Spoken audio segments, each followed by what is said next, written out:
Okay, so just as always, start like the Tibetans would say, you state your motivation. And we'd say probably state your purpose or your goal. Why are we here together, you know? I suppose I'll sing a little prayer that expresses this.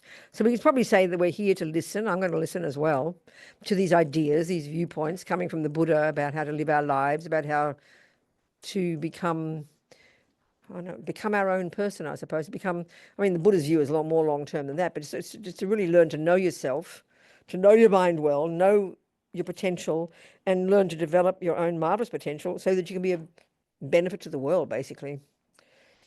I mean, a bird needs two wings, wisdom and compassion, you know. So we think we're going to talk about that so that we can develop ourselves, so we can be a benefit to others. And our little prayer, the second two lines kind of express that. The first two lines are for anybody who already fears they're Buddhist. We're reminding ourselves, we're reiterating our reliance on the Buddha and his teachings. Sing it in Tibetan. Sangye charang soke chognam la jangcho badu dagni kyab suchi dagi chunyen gipe sonam ki drola penchir sangye drubha shog sangye charang soke chognam la jangcho badu dagni kyab suchi dagi chunyen gipe sonam ki drola penchir sangye drubha shog sangye charang soke chognam la Changshu Badu Dagni Kyapsuchi, Dagi Chunyen Gipe Sonam Ki, Drola Penchir Sange Drupa Shog. Yeah, well, in fact, Lama Yeshe, he would say, learn to be your own therapist, because he'd hear about all the time. He met Western people sort of starting in the 70s, you know, and he would all hear about therapists. And he's saying basically being a Buddhist is being your own therapist. And it sounds nice, but it's kind of actually really true, you know, because the emphasis in Buddhism, if you sort of unpack it and get down to the essence of the Buddhist approach, it really is learning to literally learn to be your own therapist, to know your mind intimately and well. So, of course, the question would be, why would you want to do that? Well, that's the Buddha's answer is very clear, that what goes on in your mind, and this is a bit shocking to us, we don't think it's true, that what goes on in your mind is the main source of the person you become, basically, or whether you're happy or suffering. And that, I think, is a big shock to us. It seems almost like a cliche to say that, but that's literally all the Buddhist approach, and based on the Buddha's own findings about the mind, you know. And this is where it's helpful to remember his context. Where did he come from? Well, you know, as the Dalai Lama says, more than 3,000 years ago, with these amazing Indians. They're the ones who actually began the investigation into the nature of self. I mean, I joke and say we probably thought it was Freud 100 years ago. We're such clever Western people, you know.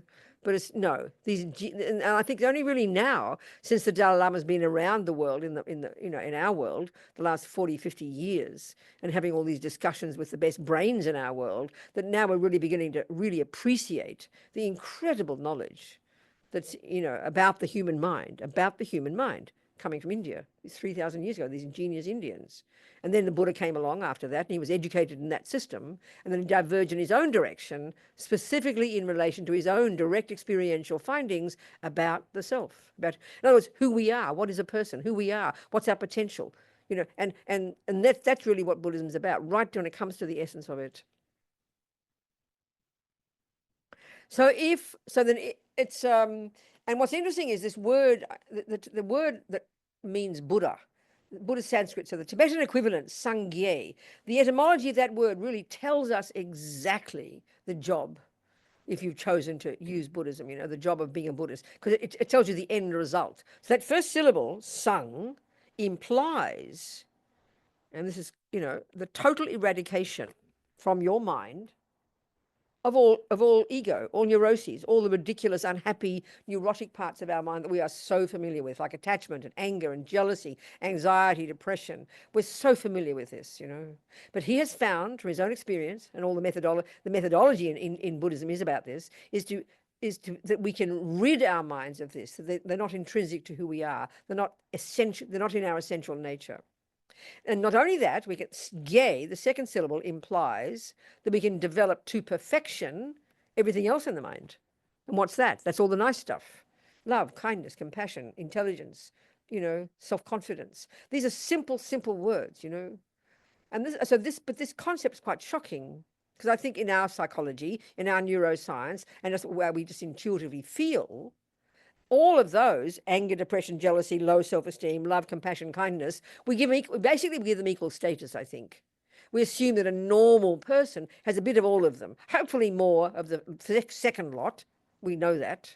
But there's no view certainly in our neuroscience, there's no view in our psychological methods that would suggest that you can totally rid the mind of all the rubbish. That's extreme. I mean, because that means you basically got to get a knife and cut pieces of your brain out. And that's just silly. So I think it's a shocking concept to think. So, but even for, I mean, for that, and the result, that's what he means by the word Buddha, The end result, Buddha's saying he's found that this mind of ours, this consciousness of ours, has this incredible potential. And so the first question is, why would I want to get rid of anger, depression, anxiety, and low self-esteem? Well, we sort of know the answer, but we should ask it. Why would I want to get rid? Because they make us miserable and they cause us suffering. And crucially, if you look at it, on the basis of those things is why we harm others. I mean, look at the world. People don't kill and lie and steal and cheat on their partners because of compassion and kindness. It's kind of obvious in a way. It's so obvious, we take it for granted.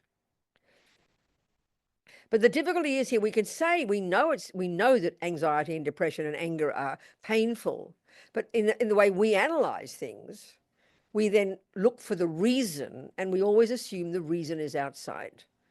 This is our stumbling block, I think.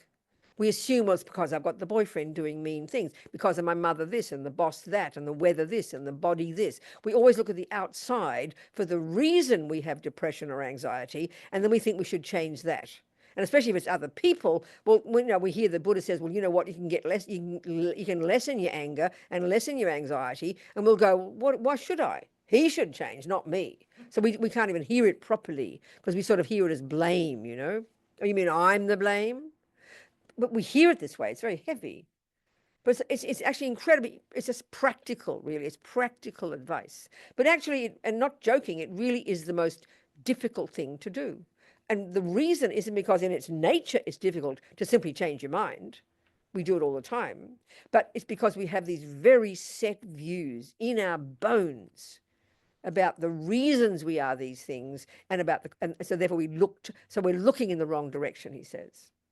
Which doesn't mean the outside world doesn't play a role. It's obvious it does. But as far as we are concerned, it plays the main role. And that I think we can prove that. When we think of happiness, So, okay, one way of framing Buddha's teachings in his methodology is the very first teaching he gave. It's called the Four Noble Truths.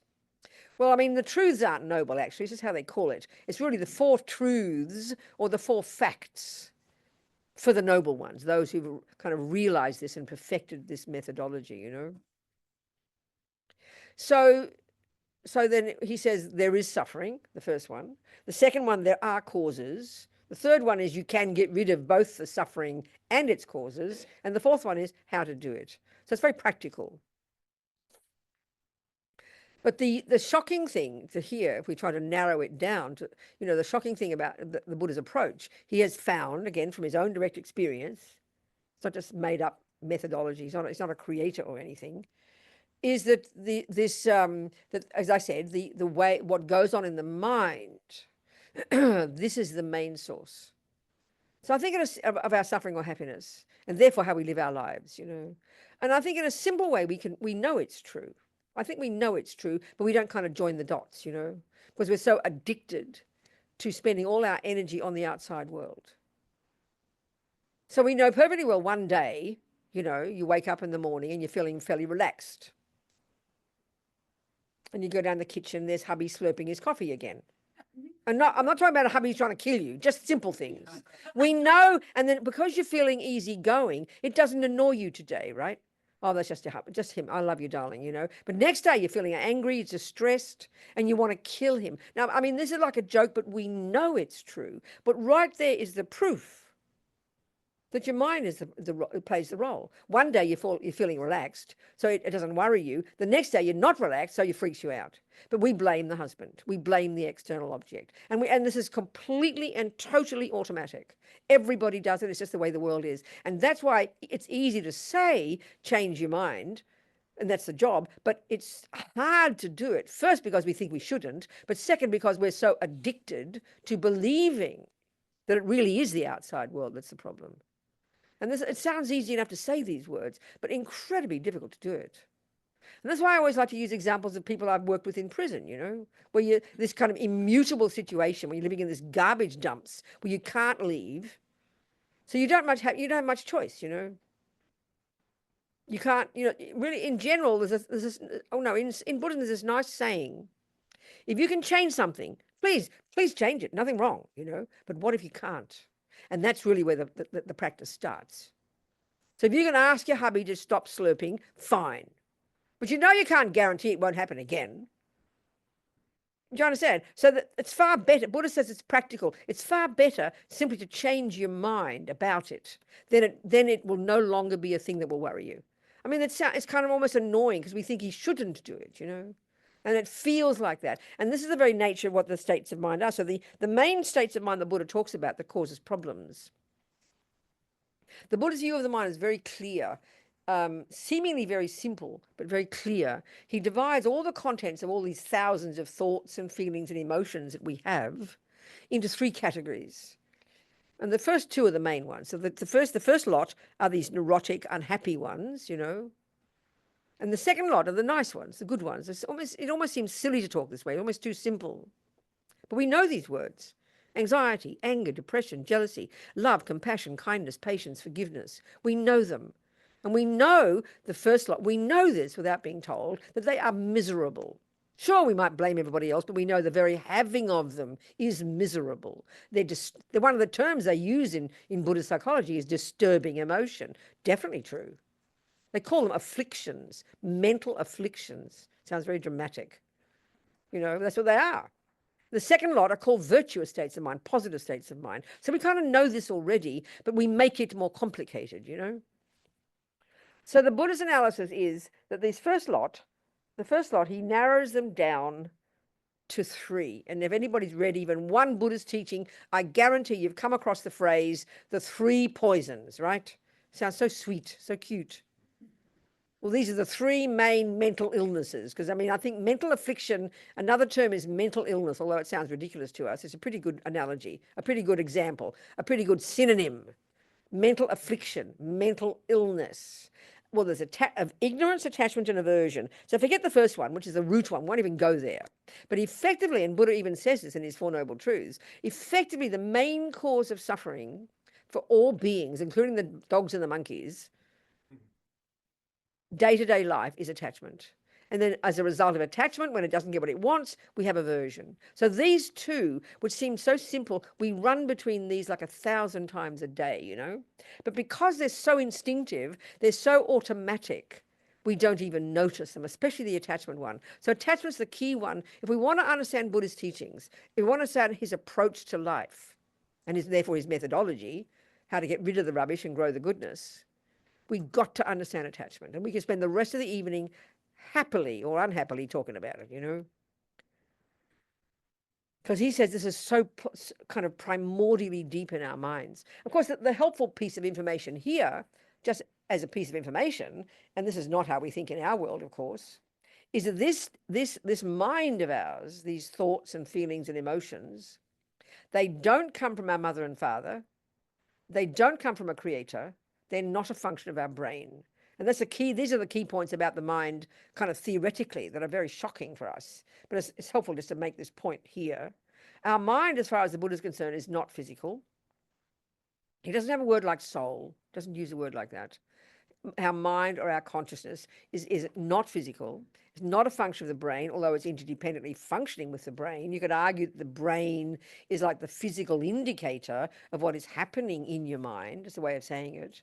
It is not, you do not get your mind from your mother and father. I mean, this is a big shock if you have the scientific view that you only are the physical and your mother and father literally created you.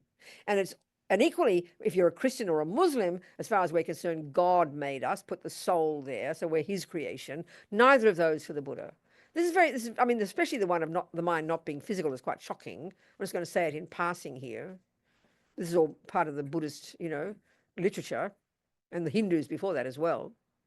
That your thoughts and feelings and emotions you come into this life with them. You did not begin in your mother's womb. Your mind basically came from before and entered into your mother's egg and sperm at the time of conception, and that's the beginning of you. So they gave you a body, no problems, but they do not give you a mind. And I think even as a starting point, if a person who, let's say, decides they want to be a Buddhist, this is one of the most fundamental points that you start to internalize.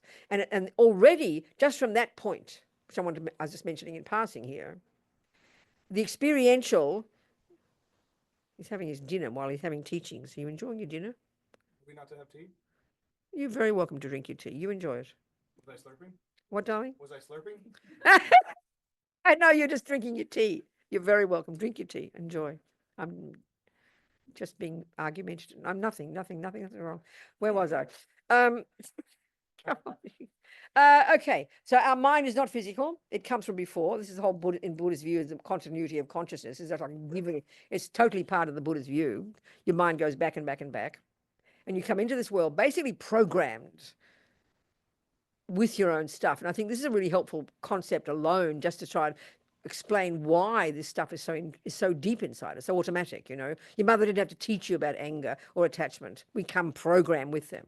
But of course the point is, in the West we think it comes from mummy and daddy, and I mean, you can't blame God for your bad things, but I don't know where else it comes from, but never mind.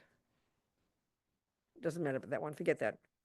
So anyway, we come programmed with these deeply instinctive, and some of the good stuff is instinctive as well. I mean, if we've practiced it, and it's instinctive because we've practiced it. So this attachment is the most primordial, and it's kind of multifaceted.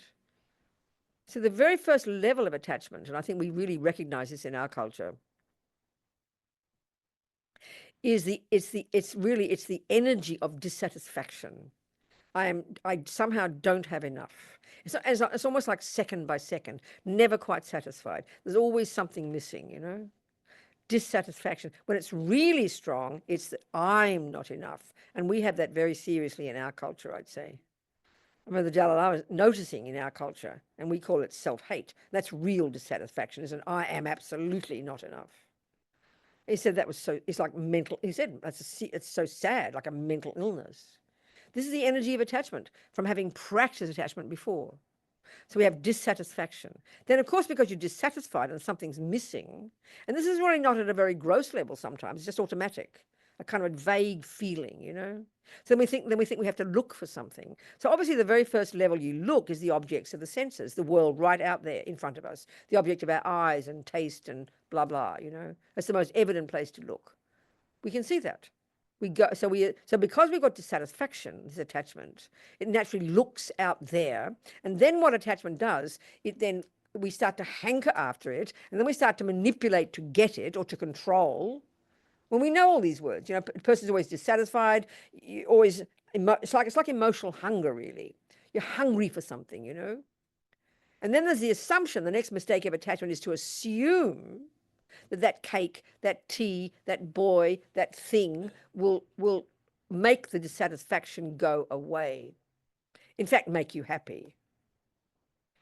And then so its core energy, attachment exaggerates the deliciousness of the external object. And it causes you to be overexcited. It causes you to want to rush towards it. It causes you to want to have it and not let go of it, And this is happening every second.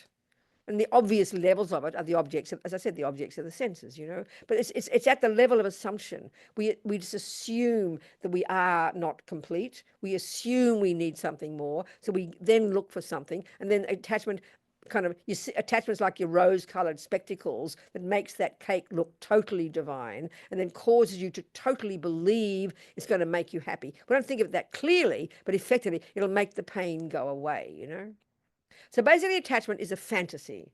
The Buddha's really saying that it exaggerates, it makes the cake, and we also can prove this very easily, I think.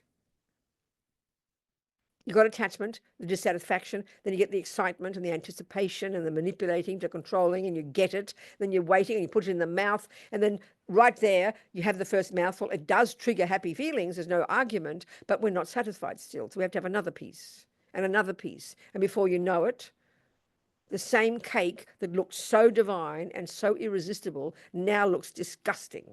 We know this. We really do know this. Like a joke, but we know it's true. And then what it now is in the mind, the attachment is gone, you're disappointed, and now you have aversion. So aversion, the bare bones state of mind, is really the response when attachment isn't getting what it wants anymore. And the volatile levels of aversion are anger. The milder levels of aversion are like annoyed, frustrated, fed up, upset, irritated, or just plain stuffed, the cake. Now the cake looks disgusting. Now you've got just rose-colored spectacles have broken, and now you're seeing this ugly cake. So aversion exaggerates the ugly qualities of something. Attachment exaggerates the delicious qualities of something. We can see this. We do this. We live like this. We are like, but the point is, we do know it. We recognize it, but we so take it for granted, and we say, but that's normal. And Buddha says, yep, it's normal. But honey, have you noticed it causes you suffering? And actually, things aren't like that. We can learn to be different. We can learn to see things differently. But because it's so automatic, it's so hard to see how you can change it. Even why would I, We just so take it for granted. So the Buddha is saying this attachment is the main source of pain. Anger is the result of it. Anger is the response when your attachment doesn't get what it wants. So it can be either just the gradual process of keeping eating the cake, hoping the next piece will do it until eventually it looks disgusting and you have to stop, otherwise you'll vomit. So it's turned gradually from excitement and attachment to ugliness and disgusting and horrible. It's a mild example, but we all know it. And it can be the same with a boyfriend. It mightn't happen after 4 pieces, but three months later, 3 years later, you look at this ugly person in this bed. Who are you, Isn't it? Because attachment can't be, this is the thing that he's saying more deeply, this attachment energy can't be satisfied. It's a bottomless pit. My mother used to say, I was always attached to my food, when I was a kid, and she'd say it, I'd listen, I'd hear it, I'd think about it. She'd say, we have this saying, she'd say, the more you get, the more you want. We know this in our bones, but because we assume it's normal, we just got to live with it, And this is all I'm saying. Buddha's found this methods to get rid of it. And that's the thing you've got to understand about the Indian, this is genius Indians all these years ago. They were the ones who, they discovered this extraordinary skill that's basically it's called single-pointed concentration. It's known as a meditation technique. It's a very brilliant skill that enables you, it takes a while, highly advanced, the techniques are still living, people are doing it every day. It enables you to completely cease the grosser level of all the endless chatting thoughts and even of the sensory consciousness to access these more subtle levels of your mind. So this is completely something in our modern psychological models, in neuroscience, there's no such level of mind posited, which is why we think it just sounds like religion, it's like a load of rubbish. But this is this brilliant technique they invented that enables you to go to these subtle levels of mind. And it's at that level that you can really do this work dramatically. And even the model of the mind, as it's described in Buddhism, they've come up with it from this internal observation. But I think in our culture, we don't have anything like that. We like the hard sciences, I think. Neuroscience, we really like best. But psychology, I think it's the lowest on the totem pole of the sciences because it's kind of all wishy-washy and a bit subjective. We don't like subjective, but it's the exact opposite in the Buddhist approach, I tell you. And the way they describe the mind in a very clear, precise way, all coming from this internal investigation. And all those techniques are there, So it's quite a unique approach, actually. And it's totally internal. You learn to discover your mind by going into your own mind to very refined, ever more refined levels. We're capable of that. Most of us won't get to that level, but there's already an enormous amount we can do by becoming aware of our mind, not in a sort of self-centered, kind of stupid way, but in a really intelligent way, So to learn to recognize this attachment and then to learn to recognize the aversion that arises. And the other ones come out of the result of these, like anger, arrogance, jealousy, and all of these come out of these, But these ones of anxiety and depression, they're just variations, really, of this interplay between attachment and aversion. Anxiety is one of the most common things. Everyone mentions it. Everybody has it, Each of us might describe it slightly differently. But anxiety really is this constant attachment because attachment is always wanting something more. It's always chewing things like a dog with a bone. It's always feeling I'm missing something. So if I got this, if I got that, if this would happen and that would happen, if I do this and I get that and I do this job and I do this and if this would happen and therefore this and I mean we never stop. It's never stopping. That's attachment energy, and it's trying to control it all and trying to set it in stone. So anxiety is this: the more you think I'll do this and this and this, the more you panic it mightn't happen. So anxiety is worried about the things that might happen that you don't want to happen, or the things that you want to happen that they won't happen. So it's this endless kind of endless, and we know it, and we have it so badly. And even when we're doing good things, we can think that, worried about this and worried about that, and what happens if this, and what if we don't get enough money, and what happens that, and what happens if I get cancer, and what happens if the kids get, we can go mad. We know this. We can go mad thinking like this, and it's sort of, in a sense, we'd say it's reasonable because the world is a crazy place, and the world is uncertain. It's true. So part of the problem there, too, another view, another teaching another thing that Buddha talks about. The problem in this one, in this particular thinking, is that we've got this other kind of mistaken view deep in our bones. We all believe things should not change because attachment wants things to be a certain way. And usually attachment, you think of it this way, it's this very self-centered part of us. It's very I-based. So it can only really handle everything to be nice. Attachment wants everything to be lovely. And it can't cope if it's not. I mean, that's what anxiety is, As soon as you hear the slurping, it's like you have a minor panic attack, isn't it? That's really what anger is a panic attack, We can't cope with attachment. Attachment wants everything to be nice and to be more brutal. Attachment wants everything to be the way I want, because my nice is my nice. He's having fun. He's fine with his coffee, but it's not what I want, We can see this. But it's so instinctive. It's so primordial.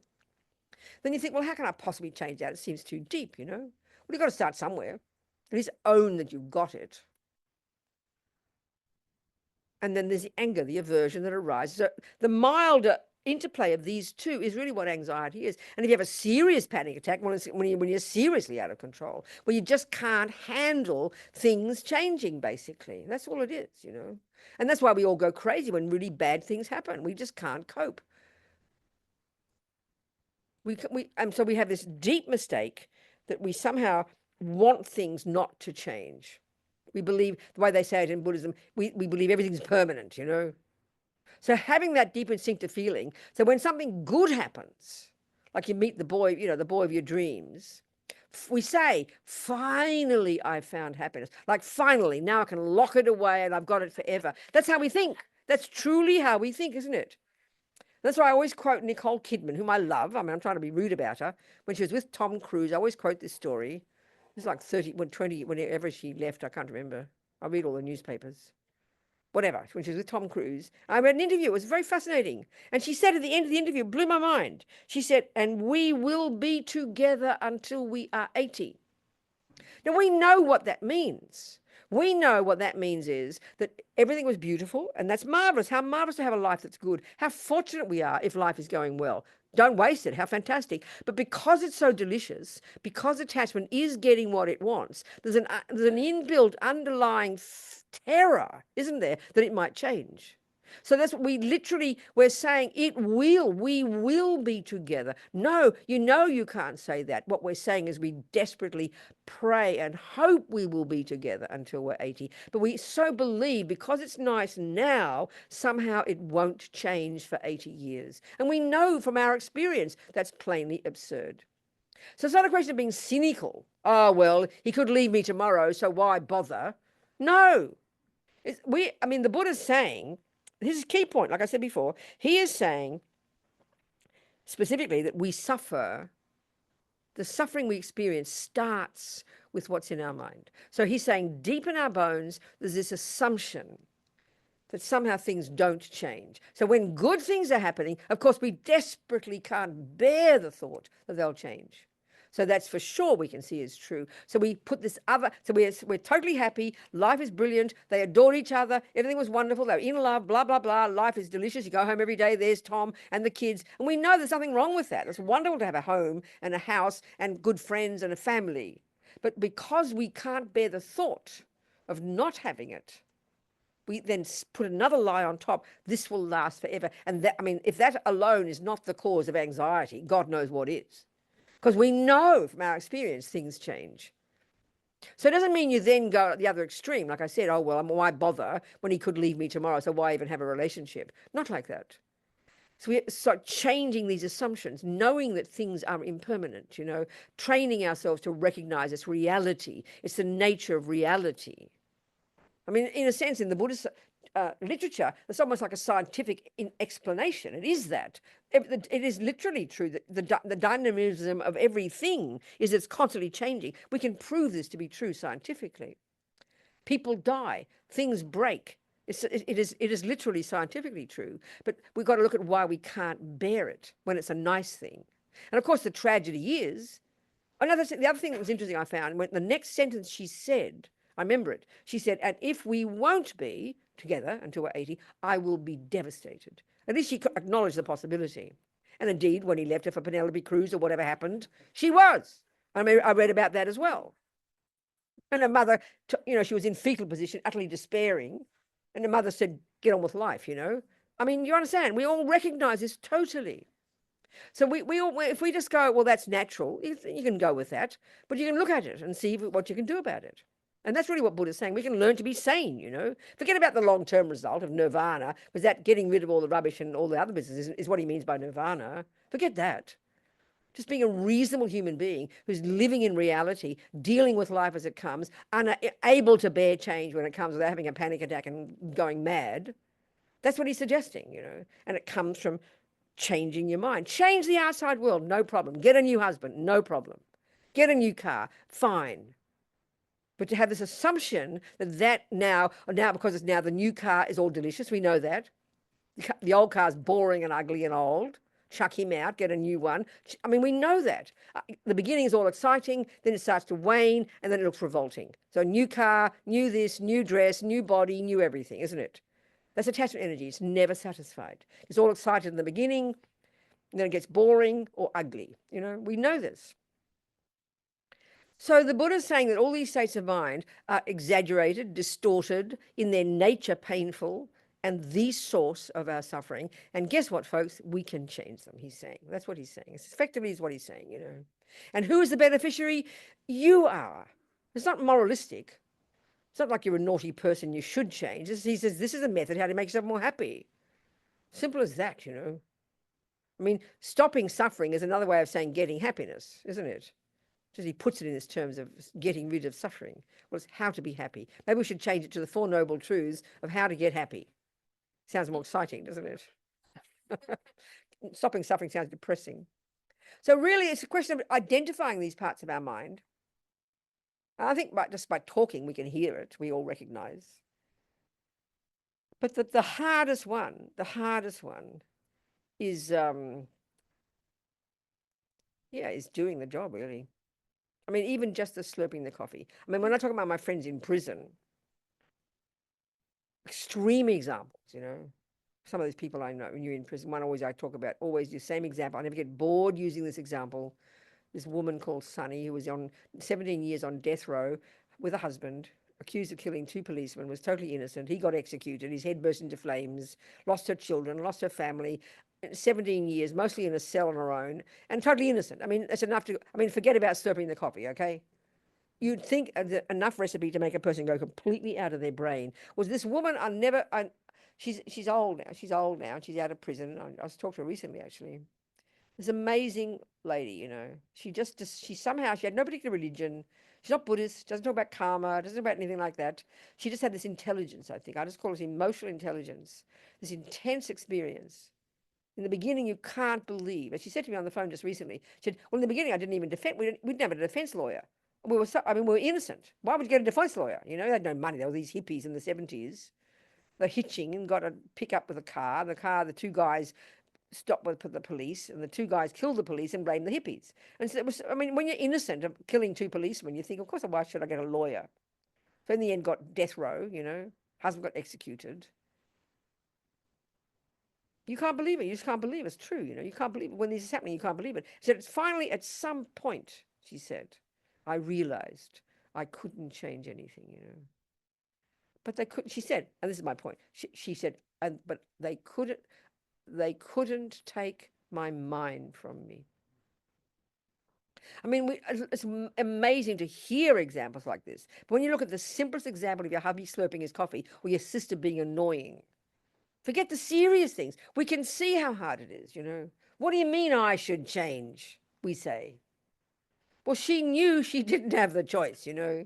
And that's so rare. I mean, I know so many people over the years working with people in prison. It's the most horrible place to live. You're completely suppressed, treated like an infantile, emotionally completely suppressed. You know, if you're not suppressed, you get murdered because you're just not supposed to behave badly. So she had this I still can never get over it. Every time I talk about her, this ability to see this nightmarish environment, this nightmarish situation. And she realized that she could work on her own mind. She devised her own method. She started to learn yoga on her own in a cell with a Bible. That's what they gave her. You know, 24 hours a day in solitary confinement, like a nightmare. She just decided she could learn to, basically what she's doing, and it's all Buddhist saying, she's not a Buddhist. She learned to reinterpret. That's what we're talking about here. Reinterpret her experience. That means learn to give up the rage, the despair, the grief, simply because, not for a moralistic reason, this is the point, but for her own sanity. She somehow knew that she could keep her sanity, that she could learn to change the way she experienced this, what appeared to be like a nightmare. I mean, that's so intense and so extreme, you know. I mean, you can't help but admire this amazing person. I mean, so slurping the coffee is the smallest example, but look at us, you know. The smallest thing can go wrong. The red light. The coffee's not the right taste. It's not being moralistic, it's being practical.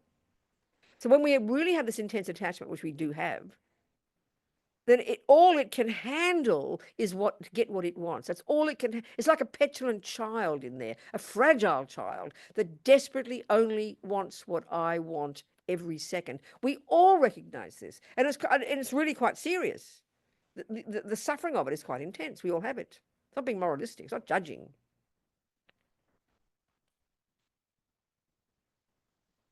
So the Buddhist approach is, the more we can learn to become familiar with our mind, which is the starting point of just a simple meditation technique where you learn to focus your mind. You learn for 5 minutes even, you learn focusing your mind means not following blindly every thought that arises, which is how we spend our lives. We don't pay attention to what's happening in here because we're so busy dealing with the outside world, isn't it? From the second we wake up in the morning, but we know it's never stopping, never stopping. All the conversations, all the chatting, all the viewpoints, all the thoughts, all the feelings, all raging on, never stopping. And we only start to pay attention when they are screaming, you know. So we don't, and the trouble, this is our biggest trouble, I think, in our culture, we don't pay attention. Because we don't pay attention to what's going on in our mind until it's serious, it's then by that point too late, you know. Because it's been going on all the time, it's underneath. We wait for it to come to the surface, either vomiting out your mouth or you're shaking, you know. We wait till it's too late, basically. I mean, it's really true. If you don't go to your therapist and say, well, I got annoyed this morning because my hubby slurped his coffee. She would literally laugh at you, like you don't be ridiculous. Wait till you want to kill him, then come back, please. But that's the time to do the work. In other words, we know, I say this and it seems stupid, but it really is true. We really understand preventative way of living a life. We do not wait for for the plants to start growing up through the cracks in your floor before we start fixing things. We don't wait till your teeth fall out before you go to the dentist, unless of course you're really suffering and whatever. You don't wait till you're nearly dead before you go to the doctor. You don't wait to go to the mechanic when you're on the freeway at 100 miles an hour and your wheels are falling off. Oh, what'll I do? You notice them when they're wobbling and you go to the mechanic and you prevent. Nobody's wheels ever fall off because we have preventative. But we don't have preventative approach to our mind, to our physical health even we do, not to our mental states. We have therapists who are there waiting for the mental breakdowns, isn't it? That's our attitude. It's very weird, actually. So all Buddha's giving us is a preventative method to start to become familiar with what the hell is going on in here, which already starting point is scary, because what they say, in the text, they say they describe this single point of concentration technique in terms of 9 stages of cultivation. And to do this properly, you've got to give up sex, drugs, and rock and roll and mortgages and dogs and go to the mountains for a couple of years at least. It's very intensive, right, to do the long-term, serious one.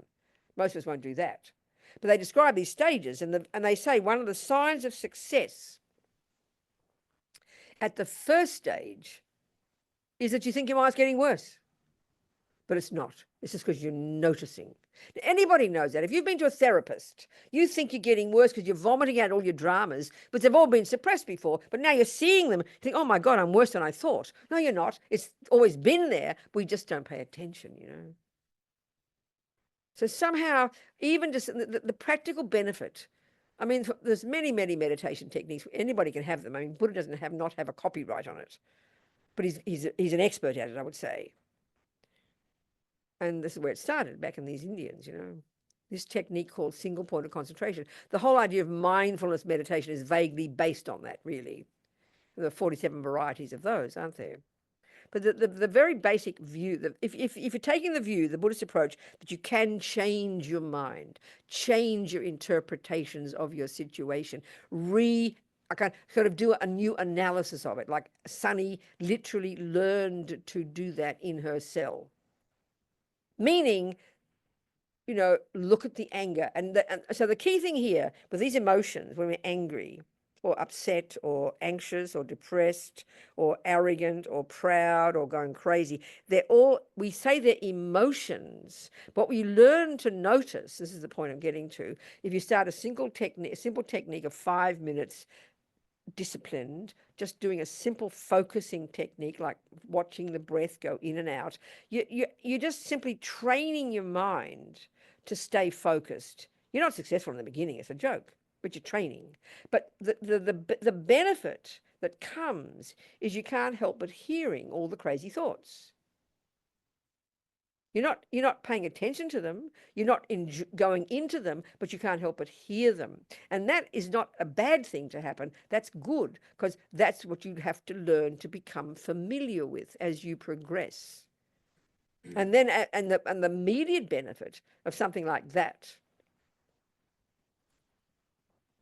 is that, you know, you go to the kitchen after your 5-minute session. Whereas once you would have just blurted out about the slurping the coffee, you know. This time you notice the thoughts, and this is what I'm getting to, that these emotions that we call anger and anxiety and depression and despair are just the tip of the iceberg, and that they're rooted in, underpinned by conceptual thoughts, conceptual stories. So that's what Sunny was seeing, that she could learn to change these conceptual stories. So she said she'd give herself permission to be raging angry for 5 minutes, and then she would stop and go back to her inner. And it's a practical thing. Don't think it's mystical. It's not mystical. It's intense, hard work. Reconfiguring. And what it means is basically anger is an interpretation of something. How dare you slurp your coffee? You are annoying me. That's an interpretation. They're the words that anger is speaking. Think about it. What's attachment? Attachment sees the cake and is saying, you are the most divine thing on the planet, and I've got to get you in my mouth because you're going to make me happy. It's an interpretation. But because we only notice it when it comes to the physical level and it's emotional, we think, oh, it's called a feeling. But it's rooted in and you only start to see it's rooted in these thoughts as you start to learn these techniques to pay attention to your mind. Of course, this takes time.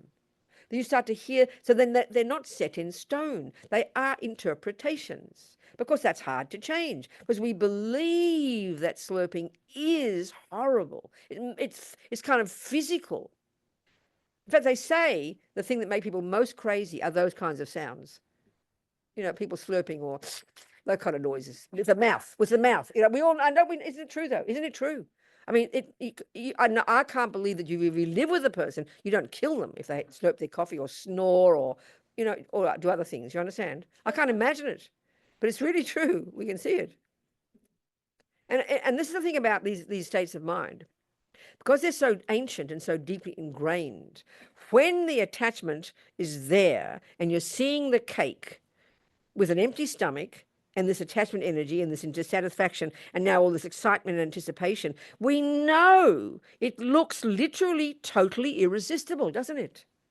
That's what attachment is. It can't, it's sort of, you're energized by it. You're completely magnetized by that object. And it's like impossible to say no to it.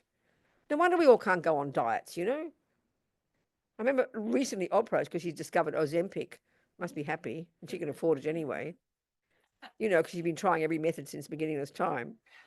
And she said, but I was a bit shocked. I thought she was quite aware of her mind, but I was a bit rude about her to myself. She said, oh, it's just our brain. We can't help it. I thought, God, don't blame your brain. This is your thoughts, you know? Your brain is run by your thoughts. So now the brain's quietened down, she can not put the food in. Because we know all those voices chatting, never stopping thinking about food, isn't it? In the morning, you think about when I sit down and do my practice in the morning, I'm thinking about my breakfast. At night when I go to bed, I anticipate my breakfast next morning. I mean, we're all like that, especially if you have to cook for people. You're thinking about food all day. We know that, you know. And one of the signs of attachment is you think about the thing when it's not there. Look at our minds. It's incredible, isn't it? So there you are, interpreting the cake.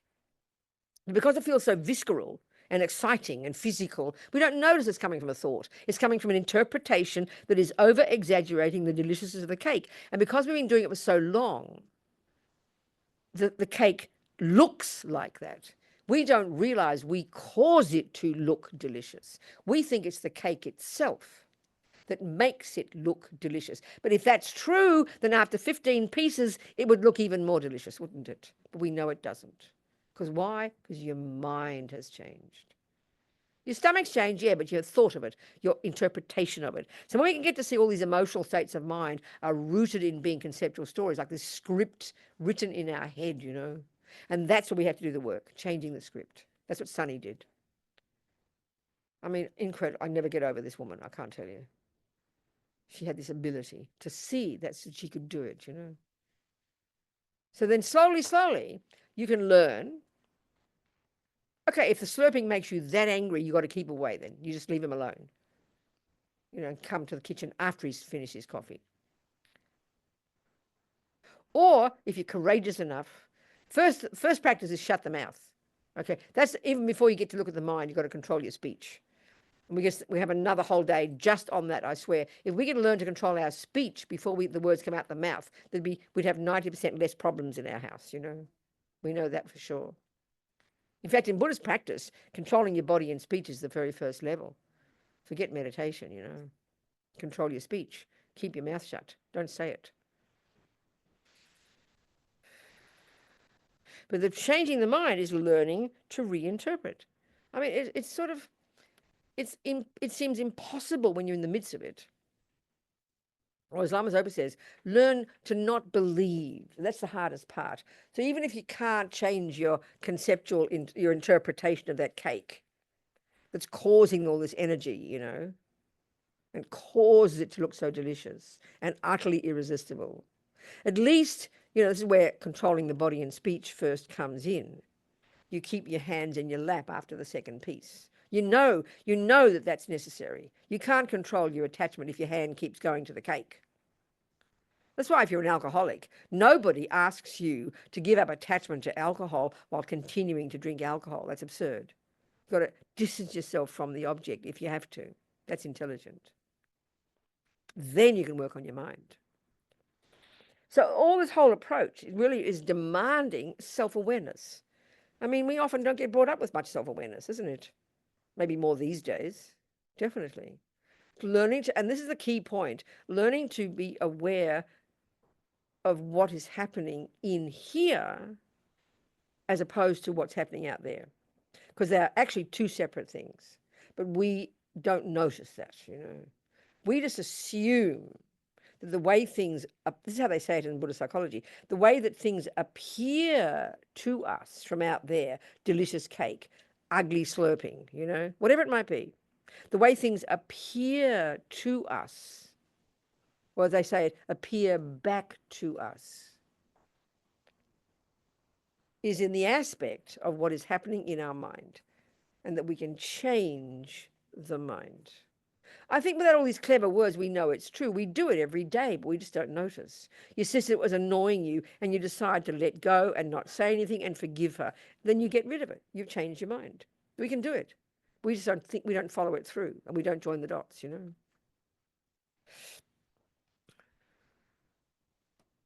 So the thing is to notice. One of the things to prove that this is true, that what happens here is the main source of whether I'm happy or suffering, is to see how the morning you're feeling relaxed, your hubby slurping doesn't worry you, and you see he still looks loving, and the next day he looks ugly. So he's not different. The slurping is the same, the coffee's the same, he hasn't got much new grey hairs in 24 hours. We know it's different, but we don't join the dots. But this is the proof that the different thing is your mind, you know. The difference is your mind. And all Buddha's saying is, nothing wrong with changing the world. He's not saying you shouldn't. It's not a moralistic issue. It's truly a practical issue as a method to be in charge of your life. Because if you feel, because basically just being just kind of being dragged by the cake. I mean, this is what attachment and aversion are. We're dragged from pillar to post 1,000 times a day by the outside world, like we've got no control. I mean, no wonder we are anxious, you know. Because we don't think we've got control. We don't think we can change. We don't think it's up to me. We think it's all the outside world doing it to us. I mean, that's the essence of a victim. We are, with attachment and aversion, we are victims. We are completely a victim, you know, expecting only the nice things, and how dare the bad things happen. That's the voice of a victim, and that's us. Join the club, you know, that's ego. So we can learn to change, learn to be in control in the best way. You know, we can slowly, one step at a time. So I think the starting point is to know it's possible. Then it's a slow job, like any other job. To achieve something, it takes time, you know, and it's constant work. We can hear these words 1,000 times. If we don't start to apply them, nothing will change. But we can do it, you know. So there's a bit of a summary, a few ideas there. So I think it's now time for you to ask me some questions or have a discussion or whatever you like. Somebody online, if you'd like to. Yeah, anybody at all. Just start the ball rolling.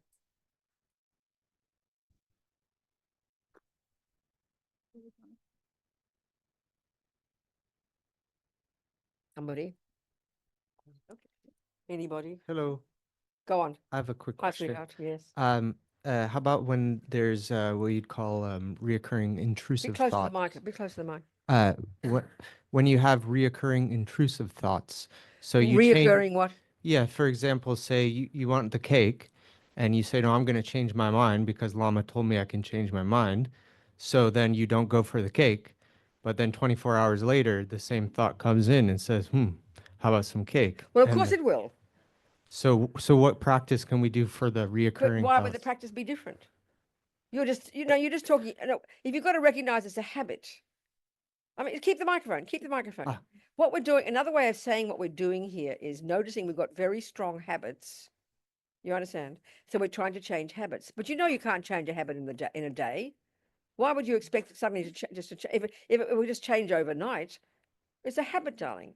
So every day you're creating a new habit. So the stronger the old habit is, the longer it will take to develop the new habit for it eventually to win the day. It takes a while.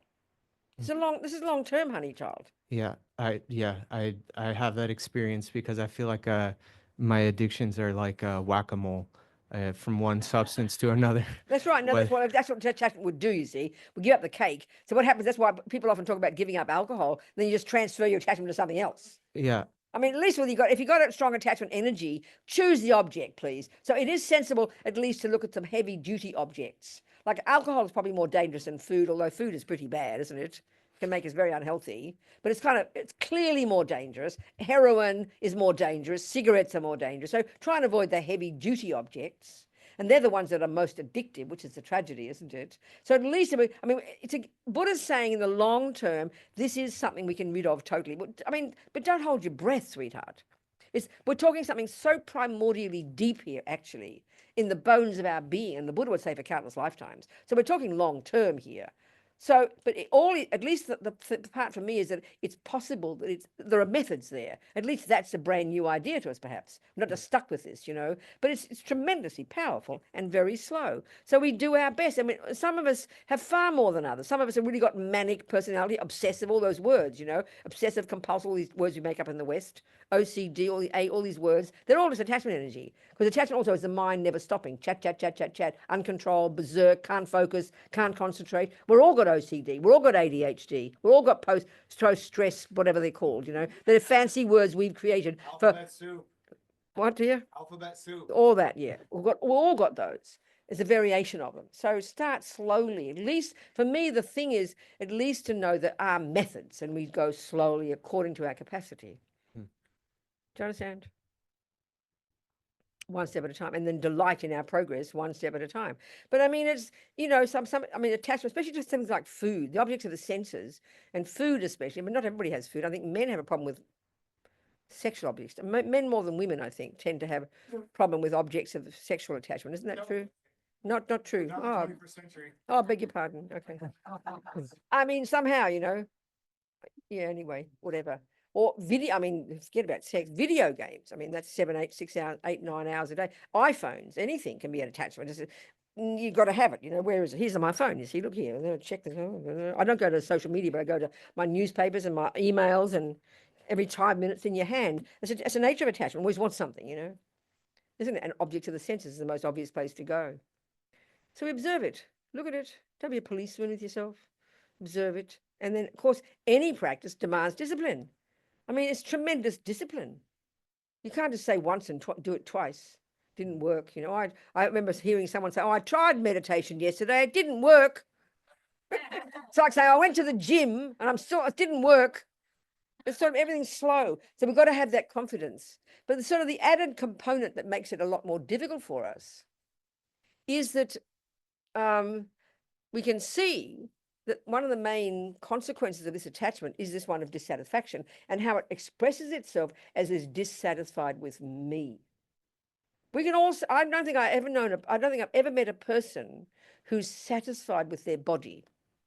I think everybody in this room, it's not a secret, everybody in this room wishes your nose was this way instead of that way, and your left toe should be this one, and your right ear this way, and the eyelashes this way, and the nose. I mean, you get my point. We are never satisfied. We always, so that means satisfied doesn't mean, oh, well, now I'm satisfied, I'll sit back. No, it means I'm okay. So that really is the deepest suffering of attachment, that we just think I am not enough. I don't have enough and I'm not enough. And then no matter how much we get or how much we achieve, it automatically is never enough. It's a default assumption we always make. So then we think, well, when I get the cake, I'll be satisfied. Well, no, you just want more cake. And when let's say you're studying music and I get to grade 1, you get all excited, you get to grade 1, and then you go, oh, I'm only in grade 1. Or maybe I'll feel better when I get to grade 2. Then I'm only in grade 2. We're never satisfied. You get to grade 947, I'm still not satisfied. So it's learning to be content each moment with what you have accomplished, knowing we're like a work in progress. I think that's a really good analogy. I like that. You do that when you're doing anything. You go to the gym and you're still 40 pounds overweight, but you're really excited because you lost 5. So you can look at either one or the other, can't you? You're happy because you lost 5. Whereas, I'm still 20 pounds overweight. The default mode of attachment is always to go to the negative. And we all know that voice. We all know that. So this is slow, hard work. Do you understand me? They have a term in Tibetan, literally it's lojong, mental training, like mind training. It sounds like the military, but it's true, because these habits are so deep. And that's why, at least even taking the view of reincarnation, that we've come into this life programmed from countless lifetimes, at least gives us some humility to know that, okay, the habits are deep, honey, and this is the other point, of course, that you don't blame your parents for it. They didn't give you attachment, you brought it with you, This is a major point, actually. And that has makes a big shift in your mind. If you do decide to use the Buddhist approach, you start taking more responsibility for what's inside you, not just dumping the blame on somebody else. Do you understand? That's a big shift in the mind.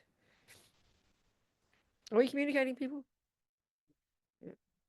It's hard work. But the fact, if we can know, it's like anything, if you see that somebody else has achieved it, it gives you courage. So if you know it's, you go to the gym and you see these people who've done it, you go, okay, if they can do it, I can do it too. And that's why now, especially in the Tibetan tradition, we have this very strong culture of having spiritual teachers. Basically, they're mentors who've done this job, and they show you by their presence that it's possible. That's very encouraging. It's proof. It's the proof it can be done. It's important to have that. So that's why important. It's like with AA. It's important to have your supporters, your friends who are all doing it. You support each other. We need that. We need that. What else, people? Some questions? Yes, right here in the middle. Thank you. Yes. Yeah. Yes. Just wonder what your perspective on the personality, the intrinsic part, that just right for some introvert versus extrovert. Is that something that is a habit, or is that something that born with you, that you are an introvert, so you be? They're very, but I think they're very broad labels. Do you really think they're that fixed? I mean, I don't know. What we use those terms a lot, don't we?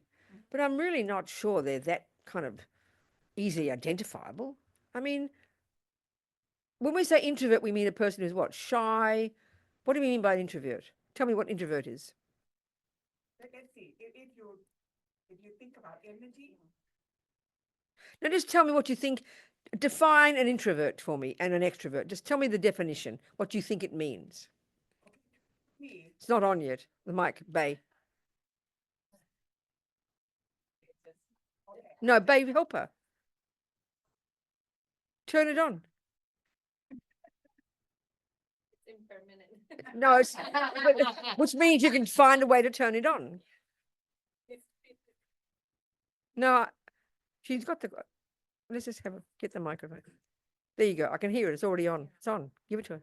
It's done. Yeah. It's called perseverance. Thank you. The level, to me, and right or wrong, the level of energy that you absorb or getting from outsider, the just right amount of energy is somewhat different between introvert and extrovert. Introvert can be by themselves for a longer time and still be content. Why extrovert? So you mean an introvert is a person who can be content with themselves?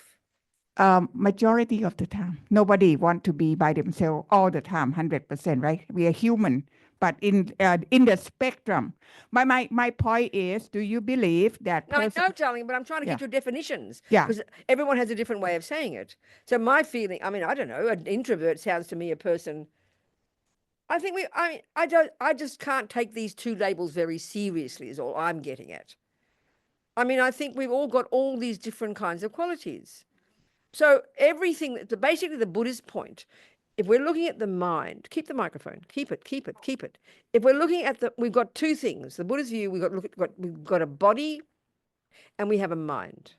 We know that, but the mind for Buddha is more specific. It's not just the brain. It's the consciousness, your thoughts, feelings, emotions, unconscious, subconscious, instinct, intuition, this entire spectrum of your inner world. And this is your mind. And it's incredibly subtle. And it's got masses of stuff in it coming from countless lifetimes. We have access to just some of it. Some of it's neurotic. Some of it's virtuous and good. So that's our personality. So if you think the Buddhist view of the mind, you've got certain states of mind. We're all different recipes of the same components. So some people with more patience maybe and less need to talk all the time, they might be called introvert. Another person, because they've got more attachment and need to go blah, blah, blah, will talk all the time. I mean, they're all coming down to the same thing, the different components in the mind. So that's more the way I would talk about it. So it all is in your mind, yes, and it comes your shape, the shape you have, the personality you have, how you interplay with others, how much attachment you have, how much love you have is all part of your past practice. It's all part of it's all your habits, and they don't come from your family, they come from you, your mind. That's the Buddhist way of saying it. So the answer is it's all your personality and it's all part of your mind. Is that helpful at all or not? So it's not inborn. Nobody born to be. What do you mean by inborn? I was born to be this way. Have you heard mean that? set in stone? No, keep the microphone. Oh. Do you mean set in stone? What do you mean by inborn, sweetheart? Inborn mean all of us, when we are born, we start out at the point of different in terms of the mind. Okay, the Buddhist view is we all come into this life from past lives programmed by our own tendencies. So if you come into this life and you've played lots of music in the past, you're going to find one of those little girls or boys on YouTube who play Bach at the age of 3. But another little child will want to kill the animals. You don't start with a blank slate. You come fully developed in your potential from your past habits, and you come into this life and then you grow those potentials. But when you combine those two, you get death metal, the virtuoso with the animal killer. You get the death metal. I don't understand what you're saying. Are you just being sarcastic or are you being helpful? What's your, you have a question? Perhaps you can ask me a question instead. No, well, no, not finished. Wait till later. It's not, I'm not beginning, I haven't even begun to finish yet. You come into this life programmed. I mean, if in the sense that if you come into this life today, you come in programmed from whatever you've done so far, yesterday and the day before, isn't it? Well, that's the view of reincarnation. You come into this life not coming from your parents' genes. You get your mother's genes, you get your father's genes, but you don't get your personality from your parents. You bring it with you from your own past. And yes, we all come into this life with a certain personality. Of course we do. Of course we do. Of course we do. You look puzzled now. No? But did you hear what I mean? So you do come into this life programmed. Yes, you do. With your habits. So if a person's good at music, you can see it's because they played music before. If a person's good at killing, it's because they've killed before. If a person's good at anger, it's because they must have been angry before. Think of it that way. So we come into this life programmed with certain habits. That's what reincarnation means. And they're yours. You did them, whether it's good or bad. So the answer to the question is yes, you must, it's inborn is probably the right answer, yes, with whatever it is. But they're not coming from just the blue, they're not coming out of the blue, they're not coming from God, they're not coming from a creator, they're not coming from your mother or father, they're your own. Your mind is like, they talk about this mental continuum, this kind of river of mental moments. Do you understand what I'm saying? And this is the meaning of karma. Everything you think and do and say programs your mind in certain habits. Do you understand? That's the Buddha's view. Okay. Good. Permanent meaning unable to be changed. No, of course not. That's the whole point. Otherwise, we're wasting. You can get your money back because I'm just a bunch of lies here. You understand? So, what's your question? Oh, okay. So is Take the microphone, please. practicing Buddhism? Can you turn the microphone on? That's right. No, it's not. No, not yet. That's There it. we go. Yeah. Is Buddhism becoming a being that no longer needs to suffer? I beg your pardon. Is Buddhism about becoming a being that no longer needs to suffer? Like if you're not clinging to pleasure and averse to pain and you get yourself beyond that, then do you become a being that no longer needs to suffer? As in like if you like remove the... I understand. Okay.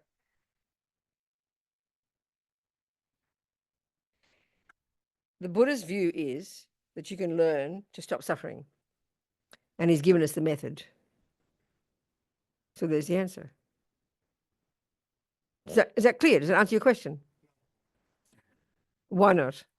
If there's a certain thing called suffering, and you've identified what it is, and you've got a method to stop it. So when you've stopped it, you've stopped suffering. Therefore, you don't need to suffer anymore because you've finished it. You've quit it. You don't need it anymore because you've quit it. So that's the end. Where's the question left? Oh, okay. Now, do you see my point? If you've given up something. So the implication, of course, for the Buddha is you've given up suffering means you've now become a fully developed, happy human being. That's the opposite. That's what you become. He says the result of giving up suffering is you become ridiculously happy, clear, content, fulfilled, joyful, and loving and compassionate. That's what he says is our potential. But that's still clinging to pleasurable... I didn't say that. traits. No, I didn't say that. They're traits. Mind is still clinging to a body. No, it's not. I never said that. They're your words. I didn't say that at all. I said... Sounds like that. I didn't say that. I said Okay. you got qualities that are called suffering, Right. which are bad when bad things happen, and coming from your delusions and neuroses. If you've given up the neuroses, then you'll stop causing new bad things to happen. So eventually, bad things will no longer happen to you, and you'll have a happy mind, and you'll be content and fulfilled. Okay. That's just a natural result. No one's saying to you have to cling to it. So you've got to first establish that there's a state of mind called happy mind and there's a state of mind called suffering mind. But your question assumes that if you give up suffering, you chuck the baby out with the bathwater and you end up with nothing. Your question assumes like a nihilistic approach, no? Yeah, it does, but Bit, doesn't yeah, it? yeah. I'm in a nihilistic phase. It's fine. I beg your pardon? I'm in a nihilistic phase. It's okay. I'm What do fine you want with to it. be in a nihilistic phase for? I don't think that any human goes through their entire life as a nihilist. I think it goes for like a year to a decade on average, and then that's it. Just go one step at a time. One step at a time. Okay. All right? Look into your mind. Good. Next question. Thank you. What's your name? Gabe. Who? Gabe. I can't hear, sweetheart. Gabe. You have to spell it. Gabe. Gabe. Thank Yeah. you, Gabe. I had another question. What's your question? Okay, so pleasure, pain being polarities. No, I don't know. They're your words, not mine. But say, what's the question? Okay, so a middle way is not taking either side of a. No, that's the nihilistic one. That's what I'm Hmm? suggesting. That's the nihilistic one. What That it? is the nihilistic approach, saying there's neither. You're saying there's neither. No, no, no. I'm talking about dualism. I'm talking. Well, I don't know. I'm not. We're nowhere near dualism here. I have a question. That's a about, way more advanced question. I have a question about dualism. Sweetheart, there's many definitions of dualism. Which one are you describing here? Well, you could decide to take a side between every polarity, or No, you I could take can't. a I side can't between talk like some that. polarities. It's too much too intellectual for me. Okay, never You're mind. being far too intellectual. Be more down to earth and experiential. Just as And simple ask me a as simple question, Gabe. I don't think I can right now. Yes, you Thank can. you. Go on, darling. Try it one more time. Give it a go. Okay. Assuming there is a human spirit, right? No, I don't assume that. What about an animal spirit? I don't assume those things. Okay. What Just about ask deity? just ask a straightforward question. What would be the difference between the consciousness? Okay, so a living human body has as much particles as a deceased human body, right?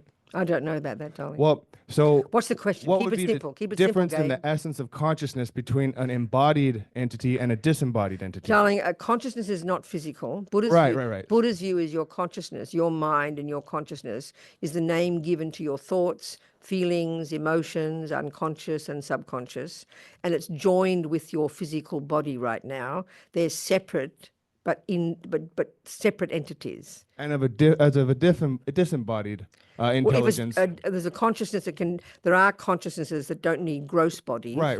But there's still a consciousness. Is there a difference to the essence, the makeup of There's no the essence. It's just simply a mind, the consciousness. energy that forms the mind, or whatever? No, you wanna a call it? mind is a mind and has Okay. certain qualities of positive ones and negative ones. And whether you're a kind of being that has a subtle body, some beings have subtle bodies and they're usually suffering ones, so they have more suffering states of mind. Other beings would be more happy states of mind. Depends. Okay. All right. All right. Thank you, Gabe. Somebody else ask a question? Somebody ask a question? Any questions? Any questions online? No questions online there, Stephen? Yes, sweetheart, talk to me. Yes, darling. Can you, Bay, can you help her with the microphone, please? Just turn it on for her. That's it. There you go. Thank you, Gabe. Good. Go, darling. Can you please share with us when altruism starts to join the picture? Starts what? To join the picture. We learn about aversion, we learn about attachment, we learn about ignorance. I see. When does I altruism understand. join the So picture? in the way that the Buddhism presents the stages of kind of describing the path, the very, very first level is to do with, given that we're driven, we can be driven by the neuroses and they cause the problems. They're sort of like you've got a garden that's dominated by weeds. You can't afford to talk about flowers yet. You've got to calm the weeds down, stop planting more, get rid of, you've got to focus on the shit. You understand? Then because what you're doing is then making space for the flowers, and then you can start back growing the flowers. So the wisdom wing is all about what we're talking here, dealing with the dramas, the weeds, getting them out of the way. So then we've got the space to begin to look at the virtues and the goodness and the compassion and the kindness, which is a more advanced level of practice. That's growing the flowers, which is the point. Do you understand? That's the approach. Which is why often it sounds very depressing, talking about the negative all the time. Do you understand? But it's the first stages. And that really is true. I mean, you've got this overgrown garden. You can't just say, oh, I'll plant a few nice roses there. It'll just get suffocated. You can't, there's no space. So you've got to deal with the garbage first, calm it down, stop growing more of it, clean it up. And it's messy work. Of course, at the same time, you're going to know. So so this is where it would come into play, if you can, with just the slurping of the coffee. You can remember he's a human being. You can remember, let's be patient with him, because I know I like having people being patient with me. And you can actually even practice kindness as an immediate antidote to the anger. But if the anger is very strong, there's no space for any patience and kindness. Do you understand? So you've got to know where you're at.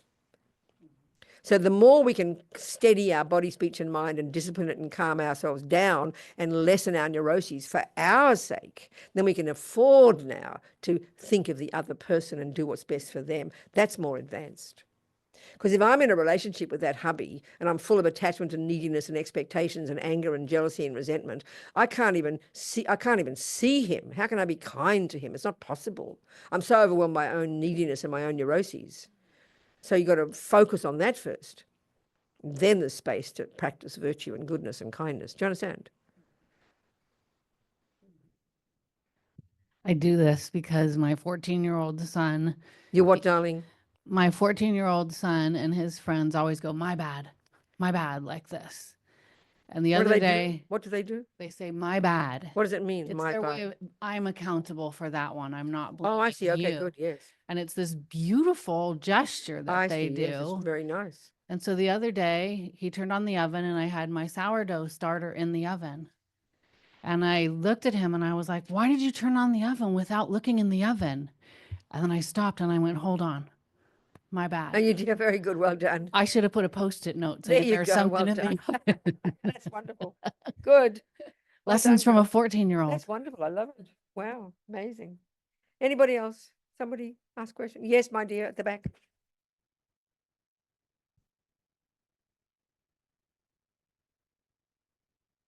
Hello.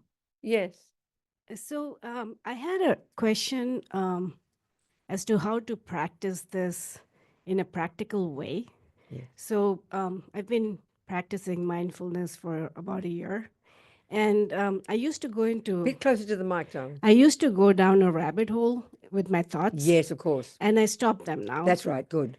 So, but with these aversions and attachments, Yeah.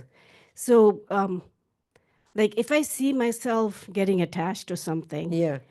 what can I practice to stop myself? No, from I doing understand, that? darling. I mean, it's easy to talk like we can see. It's easy to talk like theoretically like we're talking here.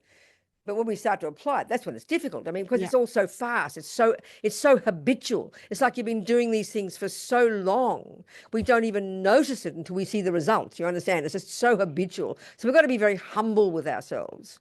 And that's why just the best to do is start with a simple daily practice, and with the aspiration that day to try and watch your body, watch your speech, watch your mind, do your best, And when the dramas come, all you can do is do your best. And because we're not that advanced, we're going to make mistakes. So then you learn from it, and you do another day, and then you keep going one day at a time. And don't expect perfection from ourselves. We're so demanding of ourselves, We must not be. I mean, the mind's kind of, there's 1,000, I think even in the Western psychology, we say 1,000 thoughts a second. It's true. And the Buddha's approach to the mind, it goes so subtle. There's so layers and layers and layers of these thoughts. Just be more patient and kind to ourselves, and that's why the beginning of having some self-awareness would at least get us to know the trouble areas. So if you know you're going to go to a household where there's your old ugly uncle whom you can't stand, don't push yourself, just don't go. Or you make a powerful decision not to watch your mind, but to control the speech. At least don't say the words. That is a very major practice. So much of our work and at home, the problems come with the speech. We know it comes from here, but at least control the speech. At least decide, I won't say a word. And if you really decide it, you will succeed. Then you can deal with your mind when you get home. Do you understand? At least don't say the words. Yeah. This is a so powerful control one. your actions. And that can help the mind. So that's why the very first level of practice is they say, when you're with others, you control your behavior, how you say and what you do. And then when you're on your own, you can work on your mind. So we had to go according to our capacity. And we've got to know the danger areas. But this is our trouble. We're like lemmings. We just leap into family environments, and within 5 minutes, we're all screaming and fighting, you know? We have no control because the habits are so deep. Do you understand? So have some Yeah. self-respect and protect yourself. Just like you would if you're an alcoholic and there was a party, you know you wouldn't go because you just can't handle the alcohol. You have enough self-respect to protect yourself. It should be the same. We should do that all the time. But that demands some self-awareness and some courage to say that you won't go instead of just being afraid of what they think, and you end up making a mess, you know, especially when it's family. Do you understand me? Yeah, even if it means isolating yourself from people who can cause you Yeah, suffering. if we really have to do it, we must have the courage to do it. Yeah. Not out of anger, but out of intelligence and self-respect. Mhm. And this is the problem. There is one of our, this is the catch-22. One of our biggest attachments is attachment to being seen as a good girl. So we often won't say no because we're scared of what people think of us. Yep. But we have, so even this level of awareness has to be the courage to know people mightn't approve of us, but I know this is the right thing to do. That takes courage. Okay. Do you Thank understand? you. Yeah. Good, darling. Thank you so much. What else, people? Who else? Somebody? Yes. I think there's some online. There's one Go, online. sweetheart. Talk to me. Give him the mic. Give him the mic. Oh, okay, good. Yes. Who is on the line? Who's online? Not on the line. It's old-fashioned talk. On the line. Randy? Who's here? Who's talking to me? Randy has a question, so maybe if you like to Talk to me, ask Randy. in Speak person, it out, please yeah. unmute. Do, darling. There. I guess I'm going to synopsize because changing your mind seems to be changing the story behind it. That's what I'm hearing you say. Changing what, sweetheart? Changing your mind is in changing the story. And that's what I'm hearing you say. My story says it should happen this way. So I can, with my mind, I can say, okay, hold everything. That's not the story. What the story actually is this or that. And I can do that. It's almost like moving a chair from one room to the other. Okay, it's not this room, it's that room. I'm wondering if that's a preliminary way of doing it, and maybe a deeper way of doing it is kind of looking at the situation without the context of, I really want it to be this. You know, that's a good way of putting it. Yeah. So what the attachment mind is a very strong set of expectations about what you want it to be or how it should be, and then disappointment and upset when it doesn't meet your expectations. So yeah, the simple one is have less expectations. Don't just put another story in there. Just kind of, you know, go to that event and just try to decide you're going to be sort of control your body, speech, and mind and see what happens. And then try to attempt to respond reasonably instead of having another story. You're exactly right. It's a good way to put it. That's without. So if you have all these expectations, you're guaranteed to be set up for disappointment. You know, that's But what I don't attachment want to is. get to repression. Bit louder, sweetheart. Oh, say that. Okay.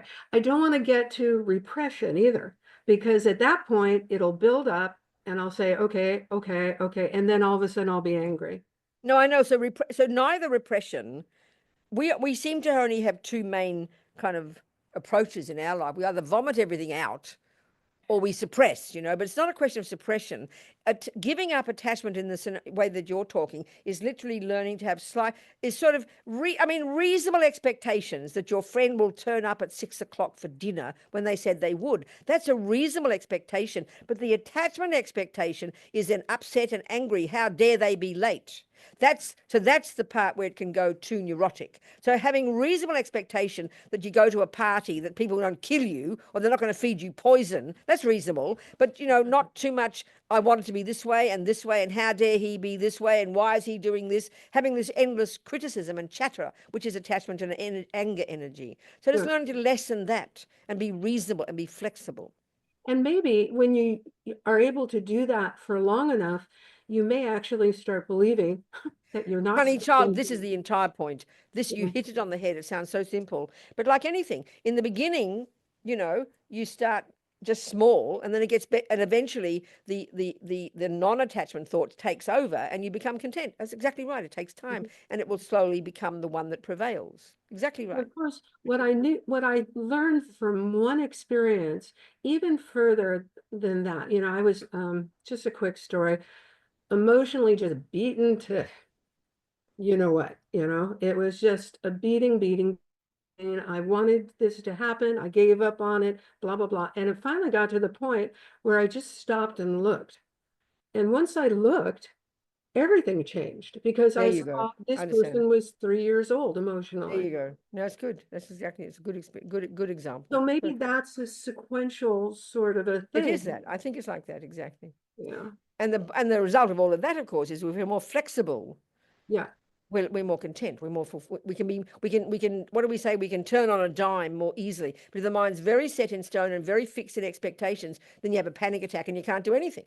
Right. But if we can be more flexible, and that's what they mean by see things as they are, Mhm. not to have too many overlays on top, just Mm. sort of try and be more open to what's happening and less caught up in our own expectations. It's true. This is Yeah. all the words Then for it. Yeah. everything kind of opens up. You have 360 degrees of choices at that point. That's right. There you go. Well done. Yeah. That's exactly right, Randy. Thank you. Thank you. Who else, people? What time is it? What's our schedule here? No, it's 8:30. Oh, it's time to go home. 8:27. Couple more questions then. Come on. Any more questions? Or is that enough food for thought tonight? Yes, sweetheart. Talk to me. I have a question about Lama Yeshe. Yes, darling. I was wondering if you could share some kind of modalities that he used for teaching and maybe Share what? some of his like methods or modalities for teaching that were like, I know that he was very charismatic and things like that. So I like to hear stories about it. He was, when you understand the Tibetans, they created when Buddhism first went there in the 700s, they created their own language for philosophy, and they created an honorific language, and they created a day language. They got three, And so those Tibetans before 1959, when the Chinese communists sort of took over their country, when they talk like medieval people, 7th century people. Their language, their art, their way of talking, their structure, their context, their framework, it was so arcane. So then when Lama Yeshe came, it's like I always joke and say he was really a hippie, but he kind of pretended to be a Tibetan. Because when he learned English in his most crazy, chaotic way, and he's incredibly kind in the 70s, and he started meeting all these hippies who went to Kathmandu in search of enlightenment and drugs. I have no idea why we think they come together, but we did. Very bizarre, he learned, he just somehow, because you see this view, this path, when you progress on this path, you become very, very, what we'd call is super intuitive. You can just see people. People are naked to you because you know the mind so well. You know your own mind, therefore you can see other people's minds super clear. So he somehow learned very quickly to talk like modern Western people, which is really unusual. His language was bizarre. When I have to edit his books, his grammar was ridiculous, but he just had this way of communicating and his choice of words, He was just totally experiential, totally direct. And because also the result of this path is you become incredibly loving and compassionate, because you get rid of ego. You've got this amazing, kind person, and therefore very, very wise. So he just had this incredible ability, to attract people, and because every word you heard, you just knew it was true. He spoke directly to the experience. even these words I'm saying, I'm his daughter, I think like that. I'm his daughter because he's my teacher. So, and even my ordinary words, we all recognize what I'm saying, right? We don't need to be a Buddhist scholar to hear these words. We know they're true. It's not just theory, it's true. And this is why it's so compelling, I think, because this stuff is experience, it's your own human experience. Yeah. So he had this extraordinary ability at that. He was very amazing at that. Huh. And also, he was a tantric master, is that right? If you're a Tibetan Buddhist scholar and yogi, if you're a Tibetan Buddhist practitioner and you're advanced, by definition, you'd be a tantric yogi, by definition. And what is sorry, I'm not very familiar. I haven't studied into that yet. What does tantric mean? There are different levels of Buddhist psychology and philosophy, Yeah. and of practice. We're discussing the very first level here of dealing with the garbage, dealing with the weeds, dealing with the causes of suffering. And as you progress at that level, you get rid of that and you become a more content, fulfilled person. Then you go to the bodhisattva path, the compassion wing, and you really focus on developing the flowers, if you like, growing the wisdom and clarity and kindness and love and compassion to incredibly powerful degrees. And then the final stage, so I think of it like junior school and high school, Compassion is university, and then Tantra is like postgraduate. There's more sophisticated levels of psychology, all based on the earlier stages, where you're able to utilize the more subtle energies of your physical mind, your body and your mind, to more quickly enable your mind to change and to become an enlightened being. There's the more speedy, sophisticated methods, that's all. Mhm. Do you understand? Yes. Okay, Thank you. time to go home. Or more questions? How many Yes, sweetheart, talk to me. Yes, yes, yes. My bad. Okay. Go on, darling. Just 1, 2. Okay. Hi, my name is Tom. Tom. Nice to meet you, Yes. Venerable. So you had mentioned that when we're meditating, usually we're counting the breath and then, or something like that, and then the voices come in, something else comes in, right? We hear the background of the mind. That's right, all our chatting, yeah. So either I'm a really good meditator or I'm pretty sure I'm a bad meditator, that I'm always hearing the stuff and I'm not able to stay focused on the Okay, breath. okay, listen, okay. So here we have we all know we've got these minds that are chatting away. We all know that, don't we? Endless thoughts. Never stopping, isn't it? Sometimes they can be more frantic and more miserable and more angry and more hurt. Sometimes they can be chatting. We don't even pay attention, right? So what we're trying to do is train ourselves to eventually be able to become super familiar at a very sophisticated level with all those thoughts and start to sort them out. It's a way to put it, right? So the starting point is even just 5 minutes start on you, and the training, it's a training, and you're training your mind to stay on one thing. So why you want to do that is so you can, it's like stepping away from the chaos. Normally, we're either busy cooking the dinner or driving the car, and then if the thoughts are very loud, we start paying attention to them, isn't it? And then the chaos is there. But here we're trying to learn to stay on one thing, training the mind to concentrate. You're training. So for 5 minutes, you're watching the breath. I am going to watch the breath. Well, of course, at the moment, the thoughts are overwhelming. We can't even sit, we can't do anything. And within 3 seconds, we're wandering off having a chat to ourselves. So then you remind yourself, you bring your mindfulness and you bring yourself back to the breath.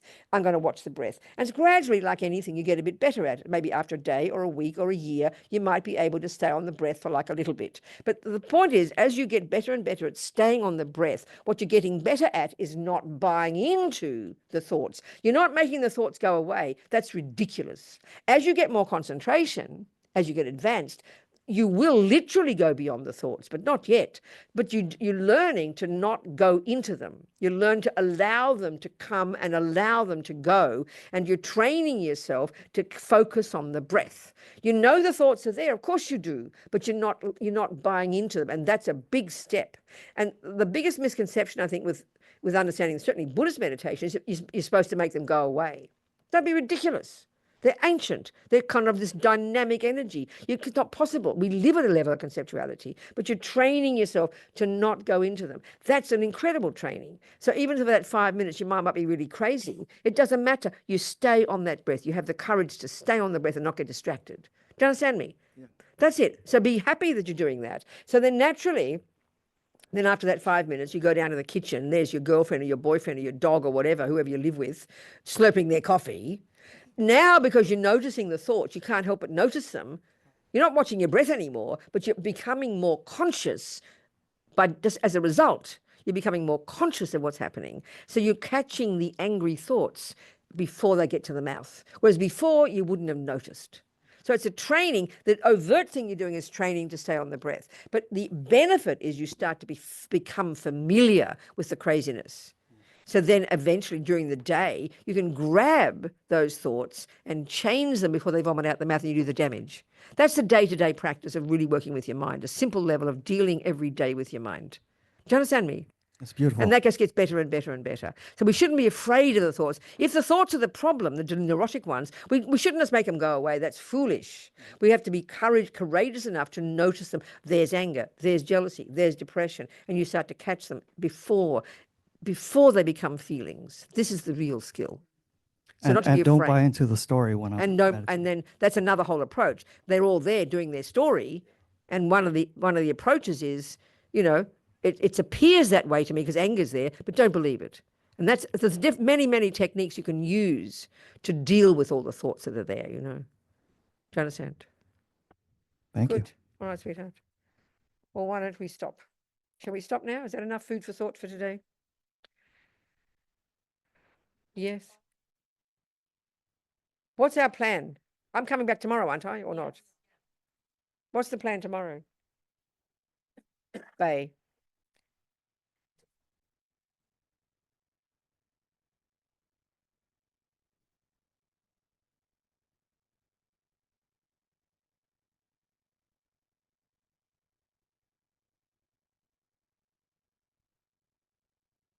I have that.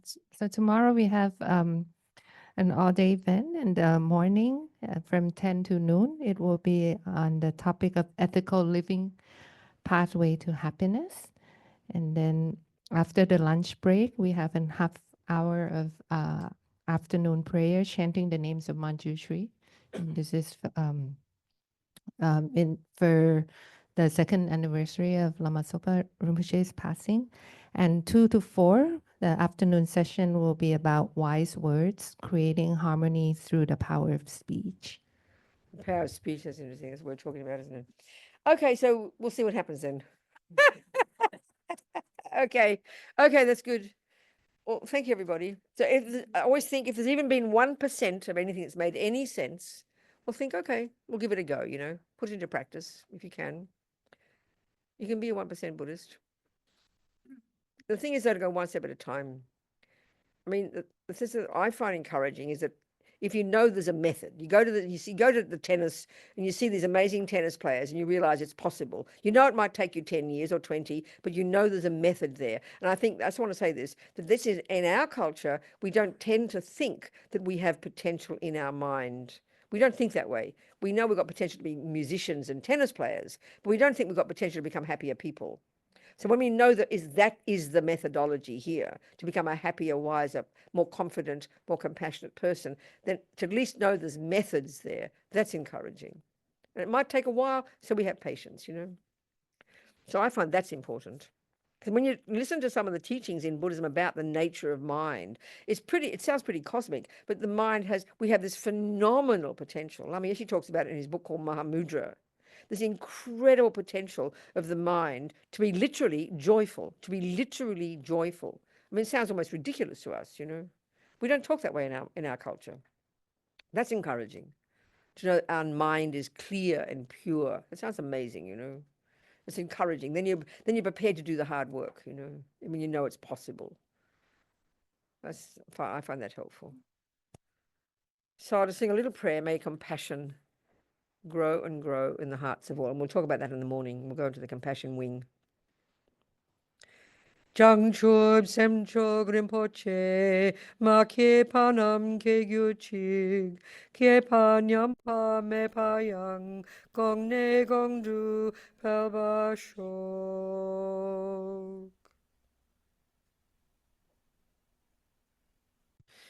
Okay, and I'll see some of you tomorrow maybe.